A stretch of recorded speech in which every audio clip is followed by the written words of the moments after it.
Hello out there, fellow XRP community members. This is Matt on the Moon Lambo channel, and I want to talk to you today in this video about XRP and the impending great wealth redistribution that is inevitably coming, and much sooner than you'd think. But here's the headline from Daily Hodl. $68 trillion transfer of wealth may benefit Bitcoin, according to asset management giant Fidelity. And specifically, we're talking about the Fidelity digital assets arm, which wrote a pretty nice piece. I didn't read the whole thing. It's rather massive, but I read the parts that I thought were most interesting and relevant, and I think by and large they did a good job. I'll share with you what I think they got right and wrong. But the concept that we're talking about here is just wealth in the hands of baby boomers transferring to their children, effectively. And the way in which their children, which are now grown adults, are investing, it's different. The views on cryptocurrency, Bitcoin, XRP, everything, it's all substantially different. So I wanted to talk about the implications of all this, and just the fact that here we are sitting this early. Just wait till I share some of this with you, and the potential timeline for most of this to occur much sooner than you would have guessed.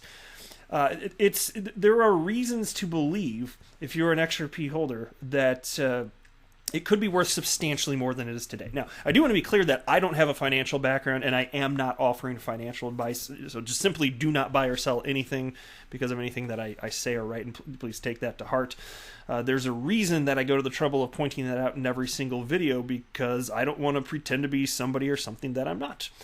And I'm an enthusiastic member of the XRP community, and it's fun to talk about this stuff and make YouTube videos. So there you go. It's my most favorite hobby ever, but just take that for what it's worth, okay? Before we go any further, too, if you would please delicately tap that like button, I would appreciate the support. And also, go ahead and subscribe to the Moon Lambo channel, which is the best channel on all of the YouTubes. That's a fact, son. And so to point out right now, see, there we go. The market cap for the crypto asset class, $345 billion. Now, here's the piece, which was written in July of this year by Fidelity Digital Assets, titled Bitcoin Investment Thesis, an Aspirational Store of Value. Now, I've been pointing out with a certain amount of regularity as of late, as we've seen tremendous price action with XRP, that a huge reason that there's opportunities because crypto markets are not particularly liquid. And so you can think about, well, what does that mean? Well, think about the amount of money it would take to flow into Bitcoin to double its price versus the amount of money that it would take to flow into XRP to double its price. Well, with XRP, there's less there, so it would take substantially fewer dollars to double the price. And so you get this multiplier effect as more money comes in. So the smaller cap the coin, the more opportunity for returns. Now, my investment thesis, which again is just mine, I'm just being open with you, it's that utility matters and will win the day. So even though there are a ton of smaller cap coins out there, I'm not interested in them if they're not doing anything. I'm interested in XRP because it is being adopted today, and there's real utility there. It's actually solving a real world problem. Now, as far as store of value, they name some of the attributes here, and I will quickly highlight some of these here. The reason, so they're making the case for Bitcoin as a store of value. They're not even talking anymore about Bitcoin being used in place of fiat currency or used as actual money. And I think they nailed it. But one thing that they really are overlooking, and it's glaringly obvious to me, is that they're not putting a strong emphasis on utility. And I firmly believe this, as does Brad Garlinghouse, Ripple's CEO. He stated very clearly, those coins that stick around and are here for the long haul will be those that are actually solving a real world problem. Now, is Bitcoin going to get around that? And is it going to stick around and actually have long-term viability purely because it was the first? Maybe. I'm always clear that I'm skeptical about that, but maybe. But they highlight this. Many investors consider Bitcoin to be an aspirational store of value in that it has the properties of a store of value, but has yet to be widely accepted as such. Now, that's true, but it's also true of any cryptocurrency, including XRP, because it's still early days, but that's the reason that it's so exciting to be here, right? Then they write, the silver lining of Bitcoin's volatility, at least in the early days, is that it is a catalyst that attracts attention, development, and innovation. Absolutely. Bitcoin was here first. Early Bitcoiners loved Bitcoin, thought it was neat, wanted to make a better one, created XRP. And Now there are other developers building on top of the XRP ledger for other purposes, real-world utility. Then they write, scarcity is the key characteristic cited in reference to a good store of value, as it is essential for protecting against the depreciation of real value in the long run. One of Bitcoin's most novel innovations is its unforgeable digital scarcity. Well, XRP certainly has that too.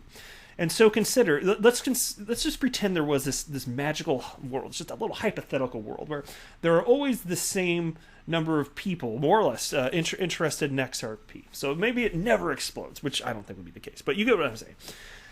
In a world where XRP is actually adopted, understand that XRP is deflationary, because with every transaction there's less. And I understand it's only a little tiny baby boo bit, but XRP is deflationary.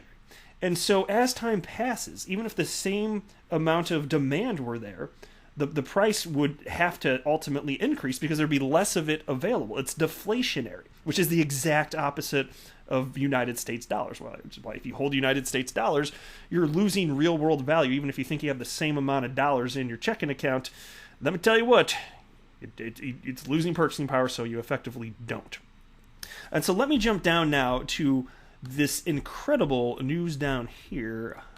Here it is. Okay, so as far as the actual wealth transfer, a report released by Coldwell Banker in October 2019 shared data around the transfer of $68 trillion in wealth to millennials, estimated to be one of the most substantial transfers of wealth historically. Think about that.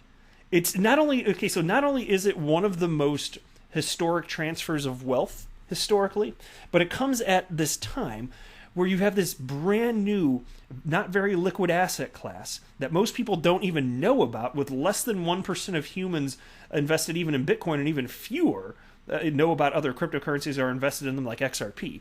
Think about that. What is actually going to happen here? I would love to fast forward 10 years and see. So I'm going to have to be patient and wait, but I have an inkling of what might occur here. A lot of money's going to flow in, so check this out. The study also found that there are almost 620,000 millennial millionaires in the United States, about 2% of the population of millionaires in the United States. The millennial demographic, which is those born between 1981 to 1996, is more open to novel, digitally native alternatives versus legacy products and services, and more comfortable holding new types of investments. And consider that, and I always say this, and it's so true, I believe anyway, that it's going to be increasingly crystal clear that this asset class is not going away the more time passes. Can you imagine it's still here 20 years from now? Oh, yeah, it's a bubble, it's going to pop, it'll go away. You kidding me? At that point, when crypto's been around for over 30 years, you're still going to be saying that? I don't think people are going to buy that as much. Then the piece continues. This open-mindedness has been shaped in part by the 2008 financial crisis. Entering the workforce at such an inopportune time instilled a level of skepticism towards the traditional banking system. According to WEF's 2017 Global Shaper Survey, 45% of the 30,000 millennials surveyed said they disagree with the statement that they trust banks to be fair and honest. Well, how about that?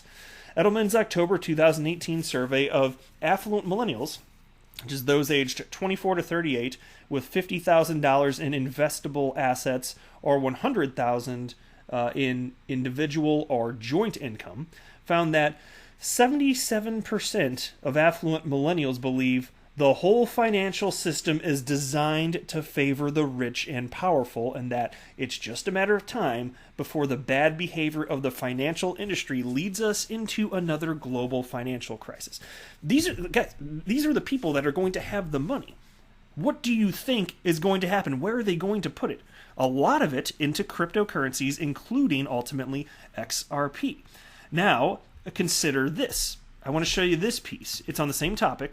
This is from March 26, 2020, and it was titled, Kraken predicts wealth transfer will cause Bitcoin to rise to $350,000 by 2045. I'm not as interested for this video talking about price action of Bitcoin, going whether it goes to 350,000, whatever.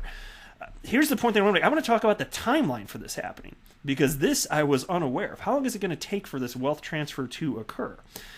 Well, as it turns out, and you can see it on your screen right here, here's a tweet from the cryptocurrency exchange Kraken. And they wrote, assuming a 5% investment allocation and a 2% inheritance tax, by 2044, Gen X and Millennials could invest an estimated $971 billion into Bitcoin as they inherit wealth. Now, what they should write there is $971 billion into cryptocurrency. It's unreasonable to assume that it's all going to go to just one cryptocurrency, considering that there's 5,000 of them literally on the planet right now. But then they write, world investment could make this figure much higher. And so we're just talking about this particular subset that could lead to their estimates, $971 billion. Now, consider this. If $971 billion flows into the crypto asset class, understand that that doesn't mean the market cap will only be the existing $345 billion today plus the $971 billion, even if it happened today. Because the net inflow of cash required to result in a particular market price, my gosh, just consider that if that much goes in, I would not be surprised if you're talking about it resulting in a market cap in the trillions.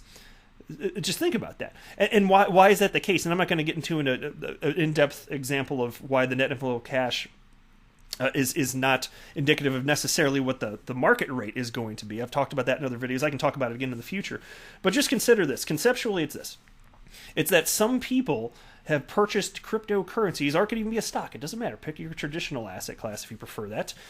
But they're paying more than what somebody else bought it for. So it's never the case. Like if the crypto asset class is at $345 billion, nowhere near that much money flowed in. I don't know what it would be, but it would just be a fraction of that. It almost not, because people, especially during these periods where there's this frenzy around the asset class, you could have somebody selling, Bitcoin for, I don't know, just make an easy number, $10,000, and then, or maybe they bought it for $10,000, and the next person buys it a huge bump up for $10,500. I'm just using these numbers for simplicity's sake, but you get the point, right? If somebody's paying that much more, and you get this frenzy where you get these parabolic moves, that's where this happens. It's not that the money actually flowed into it.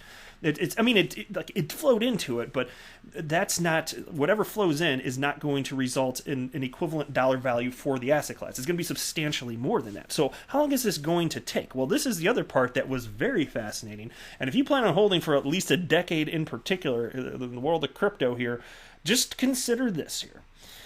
Kraken writes the following. Here's a projection showing the estimated flow of assets as the baby boom generation declines and transfers its wealth to Gen X and Millennials.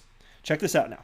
Almost 70% of the total $70 trillion transfer will occur in the next 10 years. 70% of this massive $70 trillion, almost 70, the last piece I covered said 68 trillion, they're rounding up fine. So 68 trillion, 70% of that over the next decade, and a ton of it's going to flow into the world of crypto. A ton of it. And so can you imagine a decade from now we don't have a multi-trillion-dollar asset class? Does anybody think that's possible? I mean, I guess it's possible technically. I mean, maybe it takes longer, maybe, because I don't know for sure how everything's going to unfold. But if we didn't eventually have an asset class that's in the multi-trillions, I would be shocked. I think that there will likely ultimately be individual cryptocurrencies with trillion-dollar assets, or market caps, rather. So we'll see. I mean, I could be wrong, and I'm not offering financial advice. I'm just sharing with you my opinions because I think it's a very interesting topic for conversation here. But I think there's a lot of reason, and for people that aren't trading, because look, something like 90% of people that are traders, they just lose their money. For people that want to take a more measured approach and treat it more like an investment in the stock market, as in maybe hold it for a longer period of time, might do well. And so that's the way that I'm looking at it. And I'm sure I'll be willing to sell some along the way. I'm never going to sell all of my XRP though, because I think it could be worth so much more in the future. But I would love to hear what you think on this topic. It is interesting, isn't it?